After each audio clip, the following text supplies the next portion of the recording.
He was in the world, and the world was made through him, and the world did not know him. He came to his own, and his own did not receive him.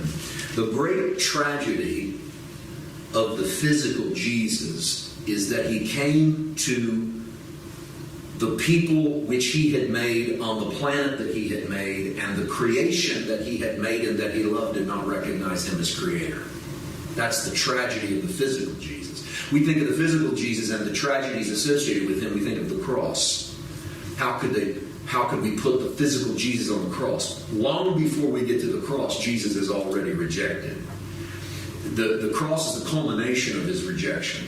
But long before we get there, he's rejected by the very people that should have accepted him.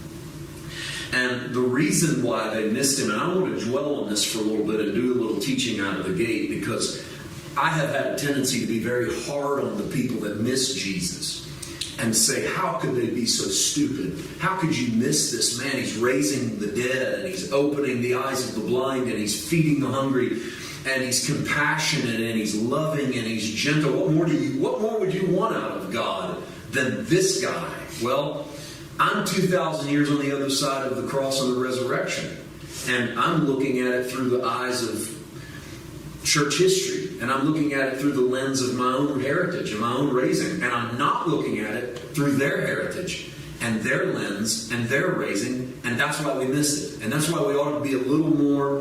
And you got to say this carefully, because you don't want to let them off the hook. I mean, they rejected Jesus, but it's why we ought to have a little trepidation of treading into this hate speech of why did this generation miss him? How could they be so stupid? How could they be so blind? If you have a heritage and a culture and a lens, and you do, whether you know it or not, because you filter everything you ever read or see or hear through that filter. If you have one, they had one. And that's what we miss sometimes. And part of the reason that we miss it is because there's a 400-year gap between the close of Malachi and the opening of Matthew. 400 years of what we in the Protestant church call silence. The Catholic Church doesn't say that, because the Catholic Church fills their Bible with books from the intertestamental period. By intertestamental, I mean what's in between Old and New. Okay? Protestant church, we call that stuff apocryphal scriptures, stuff like 1st and 2nd Maccabees. Scriptures that talk about purgatory and the history of the dispersed Jews underneath Babylonian rule. And that period between Malachi and Matthew, I was even raised hearing preachers say, God went silent between those in that period, which is bizarre, because God never goes silent. Why would he for 4 centuries have said nothing? And I don't know that we should have kicked out the apocryphal books. That's not what this part of the lesson's about. But it is to help you understand that a lot was going on in those 4 centuries. And then maybe what was happening in those 4 centuries, particularly the last 2 centuries before Christ, may have influenced why they rejected Jesus.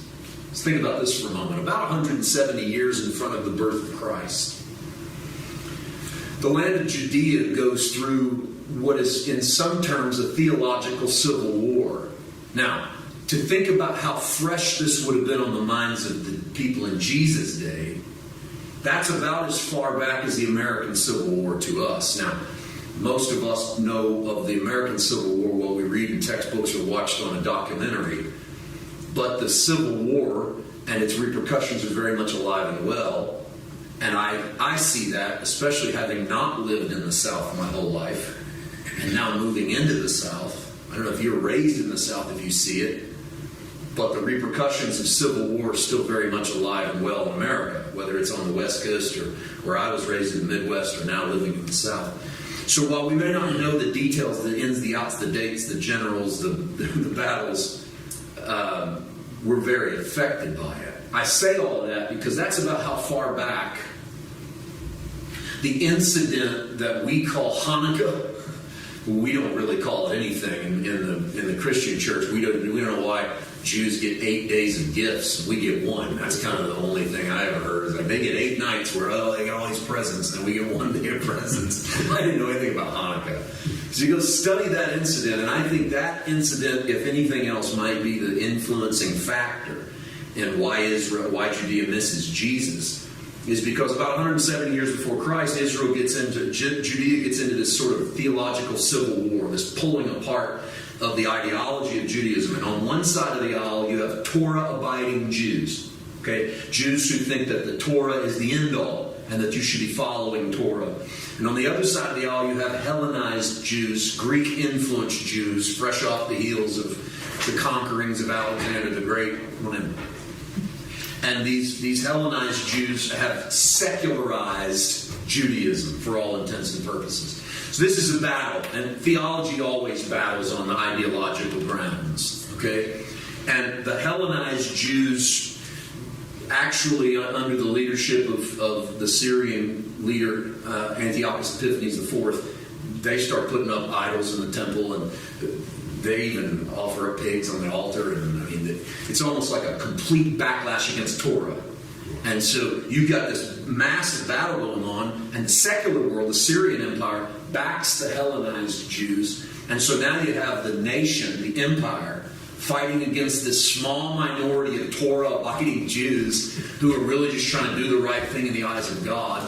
And they go on guerrilla warfare. And there's a battle that happens as these Torah-abiding Jews are fighting for the right, fighting for the good. They're led by a guy named Judah Maccabee. Maccabees from the Hebrew word for hammer. That's where you get the Hebrew hammer imagery in Judaism. And they fight off large armies, and finally the Syrian army, they lose their emperor. The Syrian army backtracks and retreats. The Torah-abiding Jews go, see, that's a sign from God. God was fighting on our side, because the army turned around and went the other way. And these Torah-abiding Jews under Judah Maccabee go back into the temple. They tear down the Greek idols. They clean the pork off the altar, and literally, and they reinstitute temple sacrifice. And they did it at the tip of a sword. It's a Jewish ideology at the time of Christ, 170 years later it is. If you're going to beat Rome, how are you going to do it? You're going to do it like the hammer did it. You're going to fight for what is right. You're going to swing the sword against power, and God will defend you, just like He did our Jewish brothers, just like He did Judah Maccabee. He will defend you. If you've got one horn of oil, when you reinstitute temple sacrifice, by the way, the oil can never run dry in the menorah, in the candlestick, in the temple. You can't let the oil run dry. They had one horn of oil, and they didn't have enough oil for more than one day. And so they lit it and prayed, and it lasted 8 nights before the next horn of oil was brought in. And that's where we get 8 nights of Hanukkah. That's not where we get it. That's where it comes from. Why did I tell you all this? Because that's the world Jesus comes into. We can miss that. Because for us, Jesus is speaking to my sin. But He didn't come for us first. And He certainly didn't come 2018. He came into a world that's less than 200 years off of a militant uprising in which they threw the shackles of their authority off their back. And so they're looking for that kind of Messiah. And that's why Jesus is rejected wholesale by His own people. Because he doesn't stand in the street sharpening his sword. He doesn't cut down Caesar.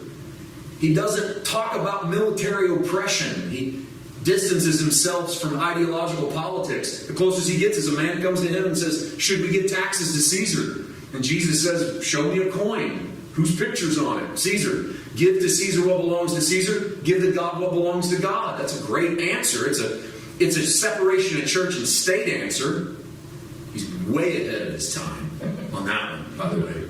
Way ahead of his time. But it's also hey, God owns everything. So under God's purview, it's His first.